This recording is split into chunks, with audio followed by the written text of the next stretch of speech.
Tensionet dhe përplasja janë shënuar këtë të hënë gjatë protestës së organizuar nga Drejti Klapaj pranë kryeministrisë. Protestuesit janë përplasur me gordonin e policisë teksa kanë tentuar të thyen gardhin metalik të vendosur nga forcat e rendit në fillim të trotuarit përpara institucionit. Mbështetësit e Lapajt kanë kundërshtuar ndërhyrjen e policisë duke pretenduar se ndodheshin jashtë perimetrit të rrethuar dhe se veprimet e tyre ishin të pajustifikuar. Përplasjet mes protestuesve dhe policisë kanë vijuar dhe më pas duke krijuar tension në zonat përreth kryeministrisë. Shkaki për shkallëzimit të situatës është përvendosja e gardit metalik në cilën policia ka larguar Lapajn dhe protestuesit nga hapësira ku ato kanë qëndruar për disa ditësh në formë proteste. Në pamje të video të publikuar nga Drejti Klapaj dëgjohet duke akuzuar policinë për dhunë ndaj një protestuesi ndërsa është kërkuar dhe ndërhyrja e ambulancës.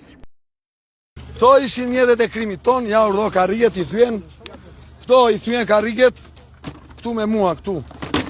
Ja bombat molotov, ja bombat që kanë sjellë qytetarët, këto janë molotovët ton, ndërsa këto janë raketat tona, raketat që do sulmonim kryeministrinë e Leshit, të preshit të këtij shkërdatës.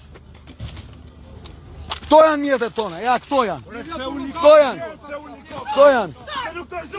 Këto janë, ja, shikojni tanket. Ja tanket tona. Tanket tona. Tanket tona, ja, shikojni. Helmet që do mbysin e Tiranën. Kjo është Republika e Vjetër e Tiranës. Sipas autoriteteve, gardi metalik është vendosur në kuadër të masave të shtuara të sigurisë, pasi në orën 18 është paralajmëruar zhvillimi një tjetër proteste, ajo organizuar nga Partia Demokratike dhe Sali Berisha në sheshin para kryeministrisë. Situata në zonë mbetet e tensionuar, ndërsa policia vijon monitorimin për të shmangur incidente të tjera.